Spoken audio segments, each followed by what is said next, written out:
저희 요한계시록 세미나에 오신 여러분들을 다시 한번 진심으로 환영합니다. 오늘이 계시록 세미나를 시작한 지 벌써 20번째 시간이 되었습니다. 여러분, 이쯤 되었으면 제 강의를 들어오신 여러분들께서는 계시록이 무엇을 말하고 있는지를 대강 짐작해 되셨을 것이라고 생각을 합니다. 우리를 향한 하나님의 뜻을 이해하시게 되셨다고 생각을 하는 것입니다. 지난 시간에는 17장과 18장을 같이 공부했습니다. 여러분, 바벨론에 대한 하나님의 심판의 비밀에 대해서 같이 공부하였죠. 물론 18장은 다 읽지 않았지만은 바벨론이 불타는 모습에 대한 묘사라고 제가 말씀을 드렸습니다. 우리는 17장을 통하여서 현재 하나님의 예언의 시간표에 있어서 우리가 지금 어디쯤에 와 있는지에 대해서 같이 배웠습니다. 얼마나 놀라운 말씀이었는지 모릅니다. 여러분, 이 세상 역사의 마지막에 서 있는 것을 우리가 분명히 다시 인식하게 되었습니다. 하나님의 예언은 너무나 확실합니다. 그래서 베드로후서 1장 19절에 말씀하시기를 또 우리에게 더 확실한 예언이 있어 어두운 데 비치는 등불과 같으니라고 말씀을 하셨지 않습니까? 여러분, 우리는 어두운 세상에서 환한 등불을 가지고 있습니다. 성경의 예언을 가지고 있습니다. 우리는 더 이상 어두움 가운데 있을 필요가 없습니다. 우리는 앞으로 미래를 알게 되어 있습니다. 왜? 성경 말씀의 예언이 있기 때문에. 데살로니가전서 5장 3절과 4절에 이런 말씀이 기록되어 있는 것을 우리가 보게 됩니다. 데살로니가전서 5장 3절과 4절이죠. 저희가 평안하다 안전하다 할 그때에 잉태된 여자에게 해산 고통이 이름과 같이 멸망이 호련히 저에게 이르리니 결단코 피하지 못하리라. 형제들아, 너희는 어두움에 있지 아니하매 그날이 도적같이 너에게 임하지 못하리니라고 말씀되어 있지 않습니까? 여러분들은 성경 예언을 주신 하나님께 감사하고 계신가요? 우리는 그 어두움에 있지 않는 것입니다. 왜요? 주의 거룩한 성경 말씀에 빛이 있기 때문에. 그래서 예수께서 오실 시기를 정확하게 짚지 못하지만 예수께서 어느 때쯤 오실지 그 시기에 어느 정도 짐작은 가지고 있게 되는 것입니다. 여러분, 빛의 자녀들에게 있어서 갑자기 예수님께서 임하시지 못하실 것입니다. 왜요? 우리에겐 빛이 있습니다. 그러므로 예언을 이해했으면 예언의 말씀을 따라서 우리가 지금 살고 있어야 되는 것이 아니겠습니까? 우리는 빛의 아들들입니다. 예언의 아들들입니다. 한 가지 계시록 18장에 있는 표현에 대해서 설명하고 지나가는 것이 좋다고 생각을 합니다. 여러분이 요한계시록 18장은 바벨론을 하나님께서 심판하실 때 바벨론이 불에 타는 모습에 대해서 이제 묘사된 그런 이제 장면인데, 거기에서 두 가지 표현, 다시 말해서 하루 동안 아니면 일시간에라고 하는 그런 이제 표현들이 여기에 기록되어 있습니다. 우리 거기에 대한 제가 이 개념을 잠깐 좀 언급하고 지나가는 것이 좋다고 생각을 합니다. 요한계시록 18장입니다. 요한계시록 18장에 8절, 10절, 17절, 19절 보시면 이런 말씀이 있죠. 그러므로 하루 동안에 그 재앙들이 이르리니 곧 사망과 애통과 흉년이라 그랬습니다. 이것은 꼭 무슨 하루 동안 그래서 1년 동안 그렇게 말할 필요 없이 이것은 하나님께서 갑자기 짧은 기간 동안에 멸망하신다고 하는 그런 표현으로 받는 것이 좋겠습니다. 또한 여기 이제 9절에 또 그런 말씀이 있죠. 9절에 그와 함께 음행하고 사치하던 땅의 왕들이 불붙는 연기를 보고 위하여 울고 가슴을 치며, 이제 같은 말씀이죠. 같은 말씀이 이제 거기 이제 기록되어 있고, 그 다음에 여기에 19절입니다. 티끌을 자기 머리에 뿌리고 울고 애통하여 외쳐 가로되 화 있도다 화 있도다 이 큰 성이여 바다에서 배부르는 모든 자들이 너의 보배로운 상품을 인하여 치부하였더니 일시에 망하였도다 그랬습니다. 일시에. 그래서 여기에 또 17절에 그런 말씀이 있어요. 그러한 부가 일시간에 망하였도다. 이렇게 일시간에 또한 하루 동안 이렇게 말하는 것은 하나님께서 그들을 짧은 기간 동안에 갑자기 멸망하시고 심판하신다는 뜻이지 어떠한 실제적인 시간 개념을 부여할 필요는 없다고 생각하는 것입니다. 여러분, 오늘은 요한계시록 19장, 20장을 공부할 차례입니다. 여러분이시여, 우리가 17장에서 18장에서 놀라운 예언을 배웠습니다. 이 바벨론의 정체를 알게 되었고 또한 그 바벨론을 향한 또한 그 음녀와 그 딸들을 향한 하나님의 심판에 대해서 배웠습니다. 또한 우리가 어디에 지금 현재 서서 위치하고 있는지 우리의 역사적인 우리의 좌표를 이해하게 되었단 말입니다. 자, 이제 그러한 말씀의 토대로 19장과 20장을 펴서 공부할 차례가 되었습니다. 먼저 요한계시록 19장 1절부터 10절까지 제가 좀 읽어보겠습니다. 요한계시록 19장 1절부터 10절까지 그 전반부에 있는 말씀을 제가 먼저 좀 읽어보겠습니다. 여러분, 여기에 참 또 감동 깊은 놀라운 말씀이 기록되어 있습니다. 한번 보십시오. 이 일 후에 내가 들으니 하늘에 허다한 무리의 큰 음성 같은 것이 있어 가로되 할렐루야, 구원과 영광과 능력이 우리 하나님께 있도다. 그의 심판은 참되고 의로운지라. 음행으로 땅을 더럽게 한 큰 음료를 심판하사 자기 종들의 피를 그의 손에 갚으셨도다 하고, 두 번째 가로되 할렐루야 하더니 그 연기가 세세토록 올라가더라. 또 24장로와 내 생물이 엎드려 보좌에 앉으신 하나님께 경배하여 가로되 아멘 할렐루야 하니, 보좌에서 음성이 나서 가로되 하나님의 종들 곧 그를 경외하는 너희들아, 물은 대소하고 다 우리 하나님께 찬송하라 하더라. 6절 또 내가 들으니 허다한 무리의 음성도 같고 많은 물소리도 같고 큰 뇌성도 같아서 가로되 할렐루야, 우리 주 우리 하나님 곧 전능하신 이가 통치하시도다. 우리가 즐거워하고 크게 기뻐하여 그에게 영광을 돌리세 어린 양의 혼인 기약이 이르렀고 그 아내가 예비하였으니 그에게 허락하사 빛나고 깨끗한 세마포를 입게 하셨은즉 이 세마포는 성도들의 옳은 행실이로다 하더라. 천사가 내게 말하기를 기록하라, 어린 양의 혼인잔치에 청함을 입은 자들이 복이 있도다 하고, 또 내게 말하되 이것은 하나님의 참되신 말씀이라 하기로 내가 그 발 앞에 엎드려 경배하려 하니, 그가 나더러 말하기를 나는 너와 및 예수의 증거를 받은 내 형제들과 같이 된 종이니 삼가 그리하지 말고 오직 하나님께 경배하라. 예수의 증거는 대언의 영이라 하더라 그랬습니다. 여러분, 여기 놀라운 말씀이 기록되어 있습니다. 드디어 하나님의 심판이 끝나고 하나님의 참된 교회의 백성들이 누구인지가 드러나고 그들을 핍박하던 짐승의 세력, 즉 바벨론이 재앙을 받게 되었습니다. 하나님의 교회와 진리를 핍박하던 자들과 그 단체가 드디어 심판을 받게 되었다 그 말입니다. 은혜의 시간이 끝났습니다. 더 이상 회개할 기회가 없어졌습니다. 7장이 이 세상에 떨어졌습니다.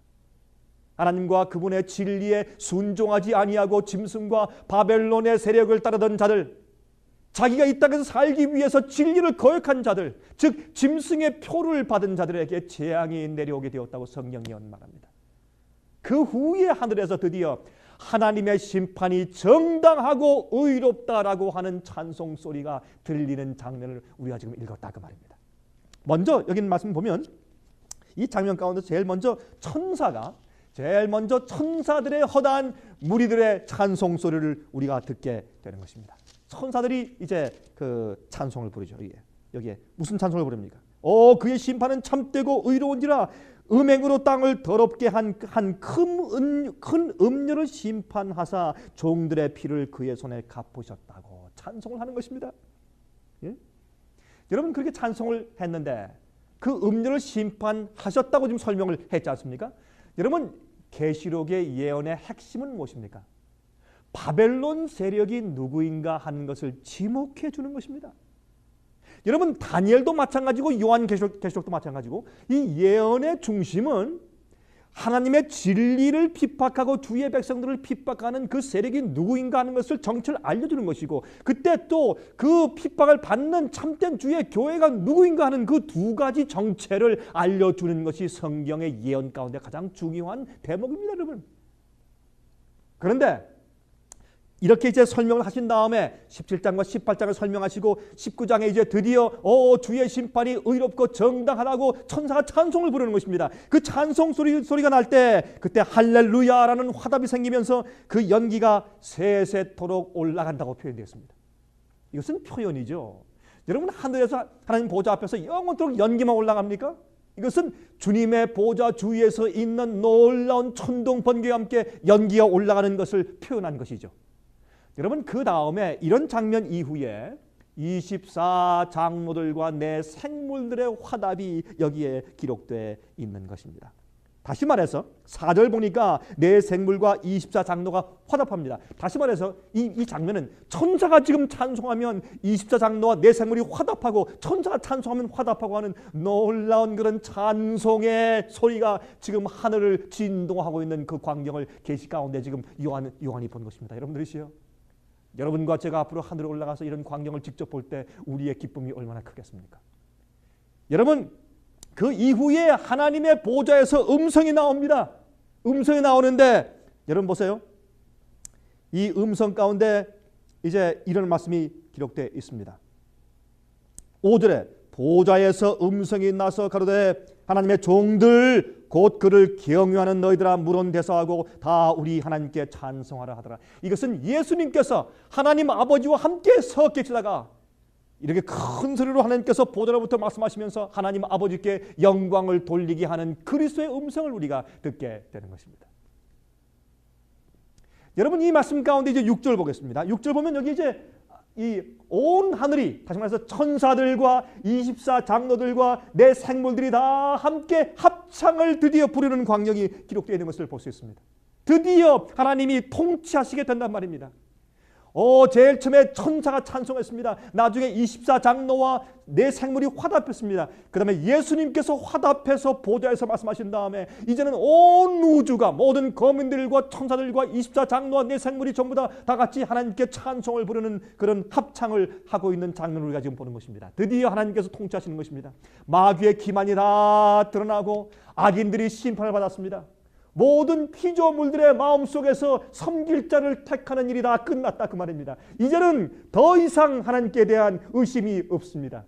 여러분이시여, 우리 하나님께서 아무런 방해 없이 온 우주를 다스리게 되셨다 그 말입니다.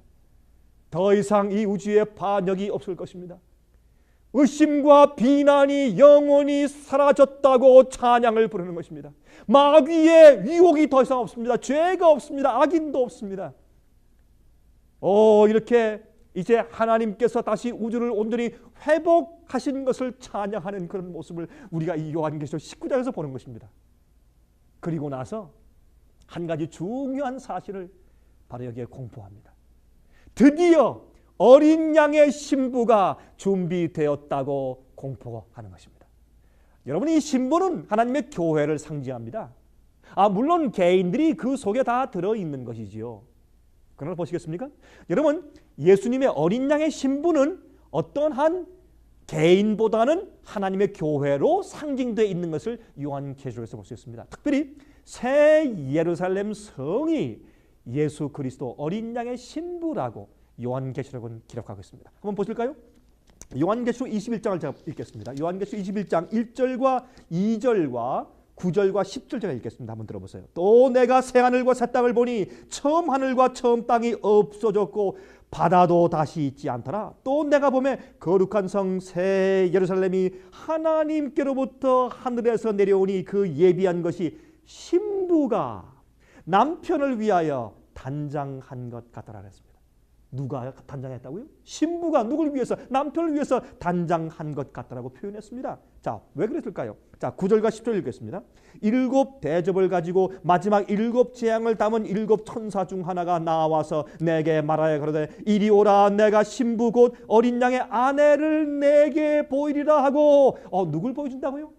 어린 양의 아내 신부를 보여준단 말입니다. 10절 성령으로 나를 데리고 크고 높은 산으로 올라가 하나님께로부터 하늘에서 내려오는 거룩한 성 예루살렘을 보이니 그랬습니다.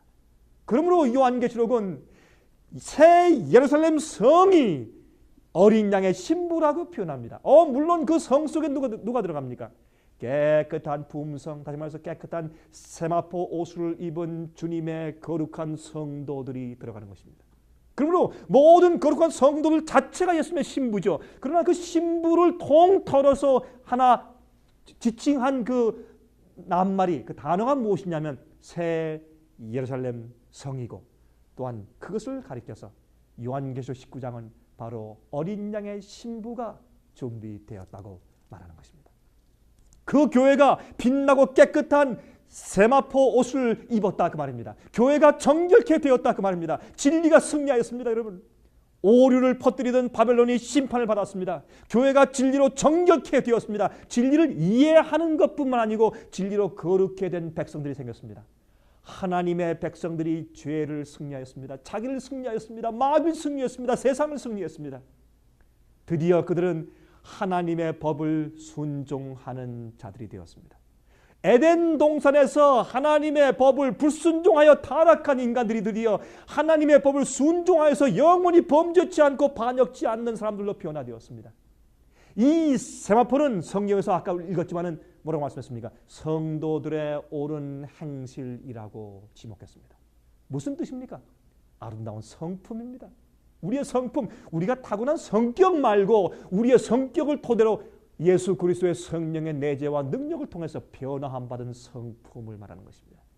여러분들도 그 성품을 오늘 가질 수가 있는 것입니다. 그들은 하나님의 성령과 진리로 성화된 자들입니다. 드디어 정결한 교회가 준비되었다 그 말입니다. 여러분들은 바로 그 정결한 교회 속에 들어가셔야 될 것입니다. 여러분, 어린 양의 혼인 잔치에 대해서 여기에 좀 설명하고 있죠. 요한계시록 19장에 우리 쭉 읽었지만은 여러분, 요한계시록 19장에는 두 가지 잔치가 나옵니다. 어린 양의 혼인 잔치가 나오고 또한 새들의 잔치가 나옵니다. 어린 양의 혼인 잔치는 준비되고 성화된 백성들, 구원받은 백성들이 예수님과 함께 결혼하는 의식에 들어가는 것을 말하는 것이고, 또한 새 잔치는 멸망받을 악인들이 그들이 엄청나게 고통나고 멸망당하는 그 장면을 거기서 말하고 있는 것입니다.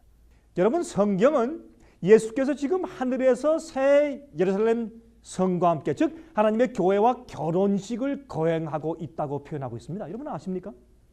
여러분, 누가복음 12장을 제가 좀 읽겠습니다. 누가복음 12장을 보시면 이런 말씀이 기록되어 있어요. 누가복음 12장 35절부터 40절까지입니다. 참 놀라운 말씀이 있습니다. 허리에 띠를 띠고 등불을 켜고 서 있으라. 너희는 마치 그 주인이 혼인 집에서 돌아와 문을 두드리면 곧 열어주려고 기다리는 사람과 같이더라. 주인이 와서 깨어있는 것을 보면 그 종들은 복이 있으리로다. 내가 진실로 너에게 이르노니 주인이 띠를 띠고 그 종들을 자리에 앉히고 나와 수종하리라 그랬습니다. 주인이 혹 2경에나 혹 3경에 이르러서도 종들의 이같이 하는 것을 보면 그 종들은 복이 있으리로다. 너희도 아는 바니 집주인이 만일 도적이 어느 때에 이를 줄 알았다면 그 집을 뚫지 못하게 하였으리라. 그러므로 너희도 예비하고 있으라. 생각지 않은 때 인자가 오리라 하시니라. 여기에 예수님께서 오시기 전에 지금 하늘에서 어떤 일을 하고 계신가 하는 것을 설명해 주는 지금 예화가 나오는데, 이 비유 가운데 말씀하시기를 지금 주인이 가서 무엇합니까? 혼인 예식을 하고 있어요. 혼인 예식을 끝나고 돌아올 때 깨어있는 조에게 복이 있다고 말씀했습니다. 언제까지? 2경과 3경까지. 여러분, 2경은 밤 9시부터 밤 12시까지입니다. 3경은 밤 12시부터 새벽 3시까지예요. 다시 말해서 주인이 더디 오는 것입니다. 지체되는 것입니다. 그때 참고 인내하고 기다리는 백성들에게 복이 있다고 설명합니다.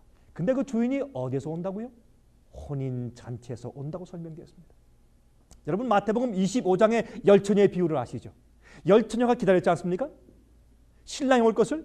여러분, 유대인들의 전통에 의하면 신랑과 신부가 신랑의 집에서 혼인 예식을 마친 다음에 신랑의 집에서 혼인 예식을 하고, 또한 신부의 집으로 와서 결혼 잔치를 하는 것입니다. 다시 말해서 우리 한국말로 피로연을 하는 것이에요.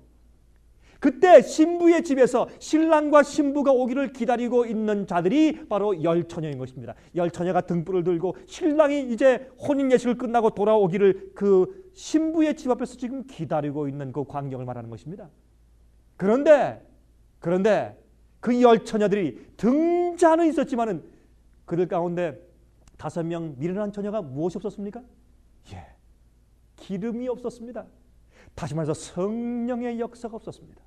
여러분, 가만히 보시면 슬기로운 처녀들은 등잔에 기름을 담고 또 허리춤에 있는 또 다른 그릇을 가져가서 다른 그릇 속에도 기름을 채워서 갖다 그랬습니다. 그런데 미련한 처녀들에게는 그것이 없었습니다. 다시 말해서 그들이 성경을 공부할 때만 반짝 알았지만, 그러나 그들의 일상생활에서 성령을 마음 가운데 담고서 성경 말씀대로 사는 경험이 없었다 그 말입니다. 다른 그릇에 성령이 없었습니다. 여러분, 신랑이 오시는 일이 지연되었을 때 문제가 생겼죠. 신랑이 오시는 일이 지체되자 다 졸고 잠들었습니다. 여러분들이시여, 여러분들의 등잔 속에는 불이 타고 있습니까? 여러분, 등잔은 성령을 상징합니다. 여러분, 성경 속에 등잔불이 타고 있습니까? 여러분, 생애 가운데 성령의 빛이 불타고 있습니까? 신부에 오른 행실이 있느냐 그 말입니다. 주의 말씀과 신령한 진리대로 살고 있느냐 그 말입니다. 여러분, 신랑이 자기가 이제 신부와 함께 살 집을 준비하고 있는 동안에 신부는 자기 자신을 잘 목욕 재배하고 옷을 입고 자기 자신을 가꾸고 준비하는 것입니다. 예수님께서 우리가 있을 곳을 마련하기 위해서 준비하기 위해서 어디로 가셨습니까? 하늘로 가셨습니다. 하늘에 우리 있을 집이 많다, 곳이 많다고 했습니다. 그동안 우리는 우리 자신을 하늘에 살 집에 가기 위해서 준비해야 되는 것입니다. 여러분, 유대인들의 결혼 풍습이 있습니다. 제가 좀 한 이야기를 좀 말씀드려야 합니다. 유대인들은 결혼할 때 이런 풍습을 가지고 있습니다. 양가가 이제 만날 때 그 아버지와 또 아들, 그 신랑감과 또 아버지와 신부감 넷이 그 동네 중앙에서 만납니다. 만날 때 이제 포도즙 한 병을 가지고 가서 서로 잔을 서로 따라주면서 양가의 아버지가 서로 이제 참 그 포도즙을 마시면서 그들이 담화하는 것입니다. 그때 그 신부감이 그 아버지 뒤에서 아주 다소곳하게 부끄러운 태도로 가만히 고개를 숙이고 뒤에서 기다리는 것입니다.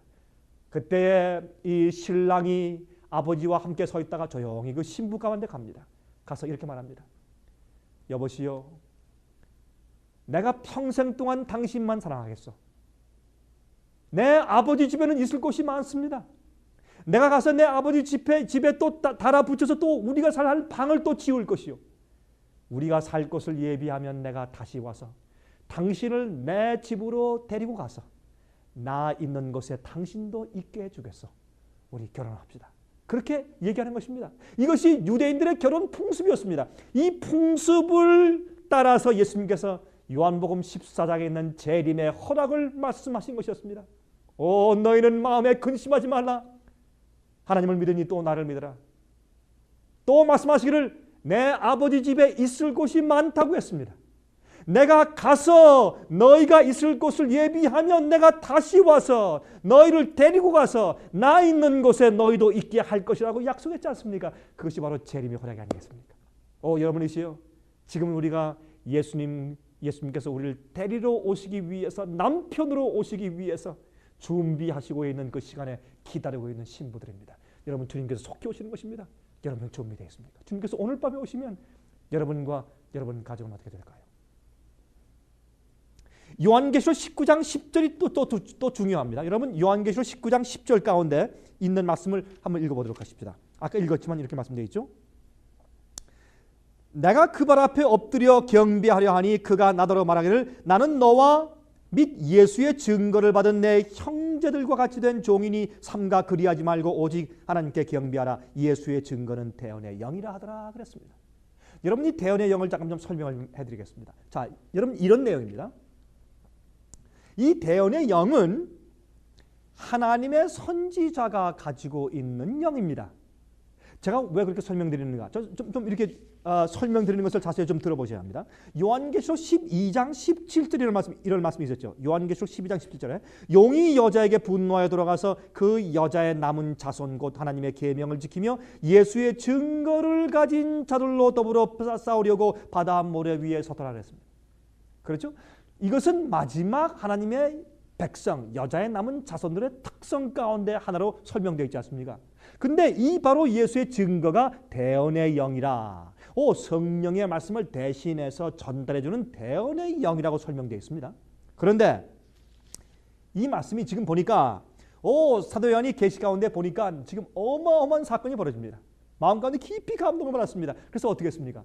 그가 지금 엎드려서 자기한테 계시를 보여주는 천사한테 경배합니다. 그때 천사가 나한테 경배하지 마시오. 나는 당신과 똑같은 하나님의 종이요. 당신과 당신의 형제들이 가지고 있는 예수의 증거를 가진 사람들과 같이 된 종입니다. 나한테 경배하지 말고 하나님께만 경배하십시오. 그렇게 말을 합니다. 여기 보니까 이제 여기는 말씀은 당신과 또한 예수의 증거를 받은 당신의 형제들과 함께 된 종이다 이렇게 되어 있습니다. 그러므로 여기 보니까 사도 요한과 그 형제들이 뭘 받았습니까? 예수의 증거를 받았어요. 근데 그 예수의 증거가 뭐라고요?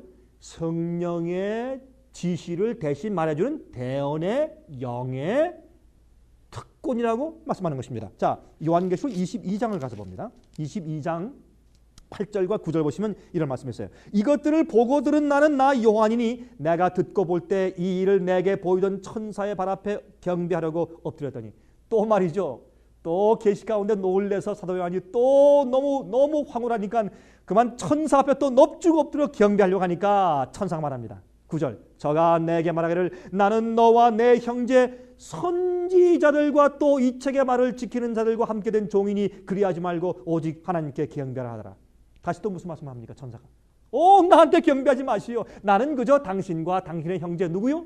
선지자들과 함께 된 그저 종이니까 나한테는 절하지 말고 하나님께만 경배하십시오 라고 말합니다. 엉겁결에 너무나 놀란 사도 요한이 지금 앞에 있는 천사한테 경배하려고 하자 천사가 만류하면서 설명하기를 너와 너의 형제들이 무엇을 가지고 있다고요? 예수의 증거를 가지고 있다고요. 근데 이 요한의 형제가 누구라고 여기 설명했습니까? 너와 내 형제 선지자들과 그랬어요. 그러므로 사도 요한과 선지자들이 가지고 있는 것이 무엇입니까? 그렇습니다. 그것이 예수의 증거 곧 대언의 영입니다. 여러분 요한계시록 1장을 좀 가서 좀 읽어볼까요? 이런 말씀이 기록되어 있어요. 요한계시록 1장에 이런 말씀이 기록되어 있습니다. 1장 1절 2절 예수 그리스도의 계시라 이는 하나님이 그에게 주사 반드시 속히 될 일을 그 종들에게 보이시려고 그 천사를 그 종 요한에게 보내어 지시하신 것이라. 요한은 하나님의 말씀과 예수 그리스도의 증거 곧 자기의 본 것을 다 증거하였느니라 그랬어요. 여러분 여기 기록되어 있죠? 그러므로 사도 요한이 계시 가운데 다 본 그 성령의 지시, 예수님의 지시, 바로 그것이 무엇이라고요? 예수의 증거라고요. 그러므로 예수의 증거를 가지고 있는 이 백성들이 마지막의 백성들입니다. 다시 말해서 하나님께서 계시와 예언을 통해서 주신 주님의 뜻과 주님의 놀라운 지혜를, 하늘의 지혜를, 다시 말해서 계시의 은혜와 능력을 충분히 이해하고 미래를 바라보는 백성들이 마지막 백성들입니다. 여러분 아시겠습니까? 그러므로 요한계시록을 이해하는 것은 이렇게 중요한 것입니다. 자, 이제 요한계시록 19장 11절부터 이제 21절까지 제가 좀 읽겠습니다. 11절부터 21절까지. 또 내가 하늘이 열린 것을 보니 보라 백마와 탄 자가 있으니 그 이름은 충실과 진실이라. 그가 공의로 심판하며 싸우더라. 그 눈이 불꽃 같고 그 머리에 많은 면류관이 있고 또 이름 쓴 것이 하나가 있으니 자기밖에 아는 자가 없고 또 그가 피 뿌린 옷을 입었는데 그 이름은 하나님의 말씀이라 칭하더라. 하늘에 있는 군대들이 희고 깨끗한 세마포를 입고 백마를 타고 그를 따르더라. 그의 입에서 이한 검이 나오니 그것으로 만국을 치겠고 친히 저희를 철장으로 다스리며 또 친히 하나님 곧 전능하신 이의 맹렬한 진노의 포도주 틀을 밟겠고 그 옷과 그 다리에 이름 쓴 것이 있으니 만왕의 왕이요 만주의 주라 하였더라. 또 내가 보니 한 천사가 해에 서서 공중에 나는 모든 새를 향하여 큰 음성으로 외쳐 가로되 와서 하나님의 큰 잔치에 모여 왕들의 고기와 장군들의 고기와 장사들의 고기와 말들과 그 탄 자들의 고기와 자유한 자들이나 종들이나 물은 대소하고 모든 자의 고기를 먹으라 하더라. 또 내가 보매 그 짐승과 땅의 임금들과 그 군대들이 모여 그 말 탄 자와 그의 군대로 더불어 전쟁을 일으키다가 짐승이 잡히고 그 앞에서 이적을 행하던 거짓 선지자도 함께 잡혔으니 이는 짐승의 표를 받고 그의 우상에게 경배하던 자들을 이적으로 미혹하던 자라. 이 둘이 산채로 유황불 붙는 못에 던지우고 그 나머지는 말탄 자의 입으로 나오는 검의 죽음에 모든 새가 그 고기로 배불리고더라. 여러분 놀라운 말씀이 기록되어 있죠? 제가 말씀드렸습니다. 여러분 요한계시록 19장은 두 가지 잔치를 설명하고 있어요. 첫 번째 어린 양의 잔치를 설명하고 있고 또 두 번째 새의 잔치를 설명하고 있는 것입니다. 여러분 여기 보니까 하늘이 열리면서 또 다른 계시가 보이는 것입니다. 백마를 탄 자가 보입니다. 그의 이름은 하나님의 말씀이라고 되어 있습니다. 여러분 요한복음 1장 1절에 말씀되어 있죠. 태초의 말씀이 것이니라. 이 말씀이 하나님과 함께 계시니 바로 이 말씀은 하나님이셨다고 설명하고 있습니다. 이것이 요한복음 1장 1절 아닙니까? 그러므로 이 하나님의 말씀은 곧 예수 그리스도를 말하는 것입니다. 그러므로 여기 보면 예수님께서 흰말을 타고 이 땅에 오시는데 그것은 예수님의 재림을 여기 상징한 묘사가 아니고 무엇이겠습니까? 그 뒤를 따르는 군대들도 흰 세마포 옷을 입고 있습니다. 천사들입니다. 구원받은 성도들은 하늘 천사들과 함께 살 성품을 가지고 있어야 하는 것입니다. 그래서 여기 보면 예수님께서 이 땅에 오실 때 흰 옷을 입고 오시는데 그 뒤에 따르고 오는 군대들도 희고 깨끗한 세마포 옷을 입었다고 성경은 설명합니다. 그런데 아까 보니까 여러분 성도들도 무엇을 입고 있다고요? 깨끗한 세마포 옷을 입고 있지 않습니까? 여러분 무슨 뜻입니까? 여러분 뜻이요. 바로 우리가 앞으로 거룩한 천사들과 함께 살 그들이 입고 있는 그 품성을 우리도 가지고 살아야 한다고 말씀하고 있지 않습니까? 그것은 주의 계명에 순종하는 겸손하고 온유한 품성이 되는 것입니다. 그것은 곧 예수 그리스도의 품성입니다. 여러분들은 그 품성을 가지고 계십니까? 이것은 우리 힘으로 안 되는 것입니다. 우리 굴복을 통해서 예수께서 우리에게 입혀 주셔야 되는 것입니다. 여러분 그러므로 예수께서 오실 때 우리 쭉 읽었지만은 이제 다리에 만왕의 왕이요 만주의 주라는 그런 이름이 쓰여 있습니다. 철장으로 다스리는 분으로 오시는 것입니다. 이 철장으로 만국을 다스린다는 그런 말은 여러분 시편 2장에 있죠. 시편 2장에 있는 표상을 갖다가 이제 여기에 인용해서 쓰신 것에 틀림이 없는 것입니다. 이제 여러분 19장에는 두 가지 잔치가 나온다고 말씀드렸는데 어린 양의 혼인 잔치와 또한 무슨 잔치요? 새들의 잔치가 있다고 설명을 드렸습니다. 여러분 짐승과 거짓 선지자들과 임금들이 이제 멸망당하게 되는 것입니다. 여러분 짐승과 거짓 선지자들과 임금들이 멸망받게 되는 것입니다. 그들이 멸망받는 장면을 바로 이 새의 잔치로 여기에 표현되어 있는 것입니다. 여러분 요한계시록 20장 1절부터 6절까지 읽겠습니다. 그러면 이 하나님께서 언제 어떻게 이제 멸망시킬 것인가, 악인들과 마귀를 멸망시킬 것인가 하는 그 새의 잔치에 대해서 자세하게 설명하신 것이 바로 그 다음 장에는 20장입니다. 20장 1절부터 6절까지 읽겠습니다. 또 내가 보매 천사가 무저갱 열쇠와 큰 쇠사슬을 그 손에 가지고 하늘로서 내려와서 용을 잡으니 곧 옛 뱀이요 마귀요 사탄이라 잡아 1천년 동안 결박하여 무저갱에 던져 잠그고 그 위에 임봉하여 천년이 차도록 다시는 만국을 미혹하지 못하게 했다가 그 후에는 반드시 잠깐 놓으리라. 또 내가 보호자들을 보니 거기 앉은 자들이 있어 심판하는 권세를 받았더라. 또 내가 보니 예수의 증거와 하나님의 말씀을 인하여 목배임을 받은 자의 영혼들과 또 짐승과 그의 우상에게 경배하지도 아니하고 이마와 손에 그의 표를 받지도 아니한 자들이 살아서 그리스도로 더불어 1000년 동안 왕노릇하니 그 나머지 죽은 자들은 그 1000년이 차기까지 살지 못하더라. 이는 첫째 부활이라. 이 첫째 부활에 참여하는 자들은 복이 있고 거룩하도다. 둘째 사망이 그들을 다스리는 권세가 없고 도리어 그들이 하나님과 그리스도의 제사장이 되어 1000년 동안 그리스도로 더불어 왕노릇하리로다 그랬습니다. 여러분 이것은 얼마나 중요한 말씀인지 모릅니다. 많은 사람들이 지금 이 지구의 밑에 깊이 파고 들어가면 아니면 이 우주 어딘가에 지글지글 불타는 영원한 지옥불이 있다고 생각을 합니다. 여러분이시여, 성경은 그렇게 말하고 있지 않습니다. 여기 보면 하나님께서 악인들과 마귀와 죄를 멸망시켜서 타고 없애는 때는 예수께서 재림하신 다음에 천년기 이후라고 설명하십니다. 여러분 지금 읽었지 않습니까? 천년기 이후에 무저갱에서 마귀가 다시 올라오는데 여러분 무저갱에 이 마귀를 1천년 동안 갖다가 잠가서 이제 묶어둔다 그랬습니다. 여러분 무저갱이 어딜까요? 그래서 영어로 말하기를 bottomless pit, 땅에 바닥이 없는 그런 구덩이라는 뜻이죠. 여러분 바닥이 없는 구덩이가 어디 있어요? 이것은 표현입니다. 거기서 헤어날 수 없는 곳이라는 뜻이죠. 그렇죠? 여러분 창세기 1장 2절에 나오는 그 말씀 가운데 땅이 혼돈하고 공허하며 흑암이 깊음 위에 있고 그런 말씀이 있죠. 창조 때. 그것은 이 아직 창조되기 전에 흙과 진흙이 합쳐 있고 그 다음에 흙과 물이 합쳐 있고 깜깜했던 이 지구를 말하는 그런 표현이죠. 근데 그 혼돈하고 공허하며 흑암이 깊음 위에 있다는 그 말의 단어의 뜻과 여기에 무저갱이라고 쓴 단어는 똑같은 단어입니다. 그러므로 이 무저갱은 어디 다른 데 있는 여러분 이 지옥을 말하는 것이 아니라 이 지구상 자체를 말하고 있는 것이에요.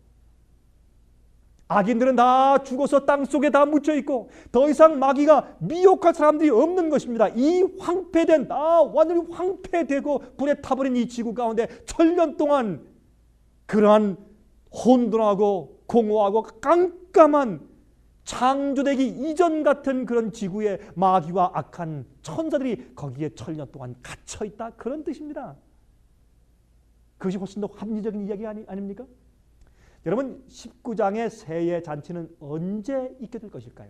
바로 20장이 설명하는 것입니다. 천년기 이후에 있게 될 것입니다. 예수님께서 재림하신 후에 천년기가 시작됩니다. 여러분 천년기는 예수님 재림 전이 아닙니다. 예수께서 이 땅에 재림하시는 이후에 천년기가 시작이 돼요. 천년기 동안 이 땅이 황폐되어 있고 천년기 동안 의인들은 하늘에 올라가서 왕노릇하죠. 그런데 아까 읽었지만 여러분 여기에 보니까 20장 4절에 심판장들이 있는데 심판장들은 누굽니까? 성도들이에요. 근데 심판대 보호자들이 복수입니다. 많은 심판대 보호자들이 있다 그랬어요. 그것은 성도들을 말하는 것입니다. 구원받은 성도들이 올라가서 심판합니다. 여러분 왜 심판할까요? 언제 심판합니까? 천년기 동안 어디에서? 하늘에서. 근데 하늘에 가서 심판을 왜 또 할 필요가 있습니까? 그들의 모든 의문이 풀리게 될 것입니다. 왜요? 아니 왜 저분은 오지 못했는가? 그때 왜 이런 일 당했는가? 주님께서 어떻게 심판하시는 것인가? 왜 저 사람들이 오지 않았는가? 왜 그 진실하게 보이던 그 사람이 오지 못했는가?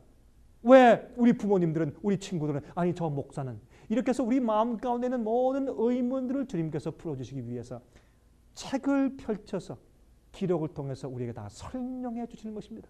그것도 일종의 심판인 것입니다. 그래서 이 성도들이 보좌에 앉아서 왕노릇하면서 하늘에서 하나님께서 이 땅의 인간들을 심판하신 모든 과정을 다시 보면서 그들이 하나님의 의로우신 심판을 보고 모든 마음속에 의문이 다 풀리게 되는 것입니다.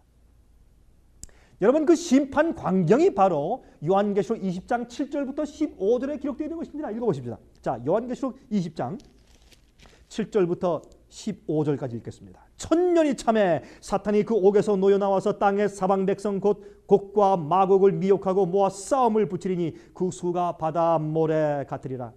저희가 지면에 널리 퍼져 성도들의 진과 사랑하시는 성을 두름에 하늘에서 불이 내려와 저희를 소멸하고 또 저희를 미혹하는 마귀가 불과 유황못에 던지우니 거기는 그 짐승과 거짓 선지자도 있어 세세토록 밤낮 괴로움을 받으리라. 또 내가 크고 흰 보좌와 그 위에 앉으신 자를 보니 땅과 하늘이 그 앞에서 피하여 간데 없더라. 또 내가 보니 죽은 자들이 물온대소하고 그 보좌 앞에 섰는데 책들이 펴있고 또 다른 책이 펴졌으니 곧 생명책이라. 죽은 자들이 자기 행위를 따라 책들에 기록된 대로 심판을 받으니 바다가 그 가운데서 죽은 자들을 내어주고 또 사망과 음부도 그 가운데서 죽은 자들을 내어주매 각 사람이 자기의 행위대로 심판을 받고 사망과 음부도 불못에 던지우니 이것은 둘째 사망 곧 불못이라.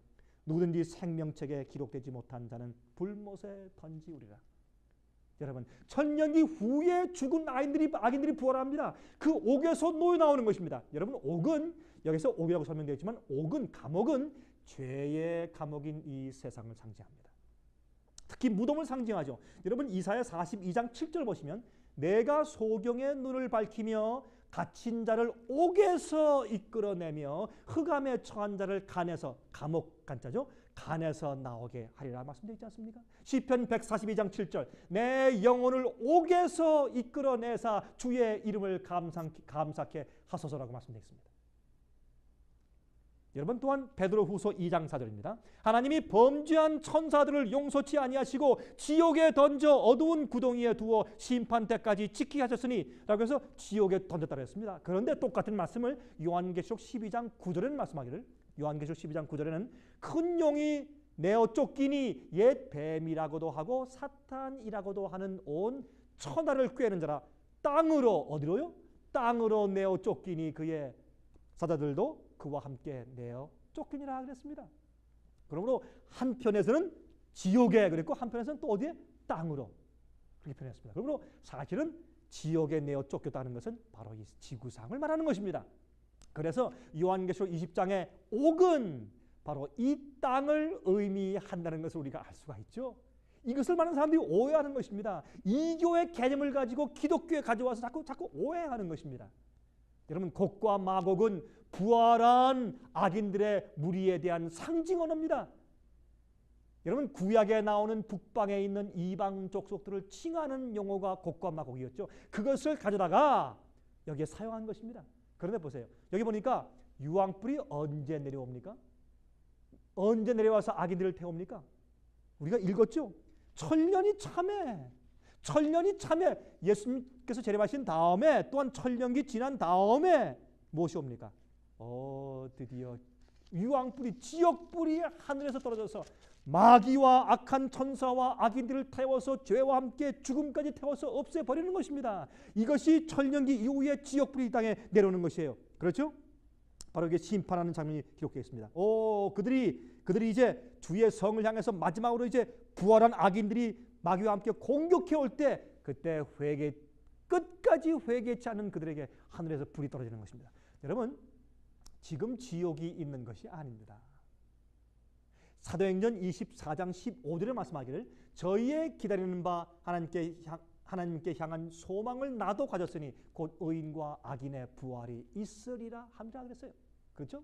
악인의 부활이 있고 또 의인의 부활이 있죠. 요한복음 5장 28절 29절 이를 기여기지 말라. 무덤 속에 있는 자가 다 그의 음성을 들을 때가 오나니 선한 일을 행한 자는 생명의 부활로, 악한 일을 행한 자는 무슨 부활로요? 심판의 부활로 나오리라. 그렇게 말씀되어 있지 않습니까, 여러분? 의인의 부활이 있고 악인의 부활이 있습니다. 악인들은 언제 부활합니까? 천년기 이후에. 또 여기 우리 읽었지만은 20장 끝에 가서 책들이 펴놓여 있다고 말씀했습니다. 재림 전 심판과 재림 후에 천년기 이후의 심판 때 다 책들이 펴놓여 있는 것입니다.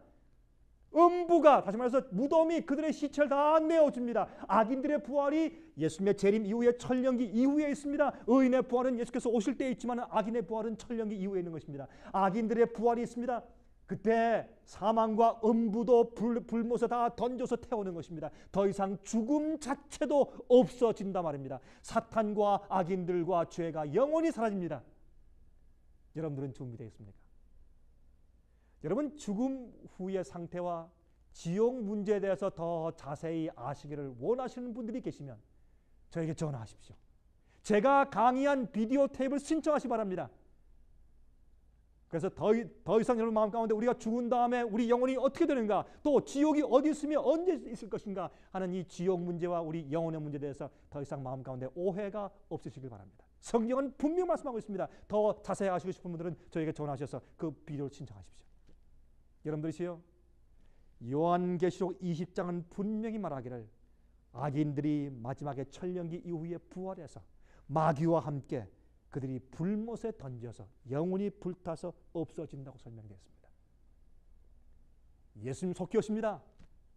준비하시기 바랍니다. 제가 다음 시간은 중요한 21장과 22장을 말씀드리겠습니다. 다음 시간까지 안녕히 계십시오.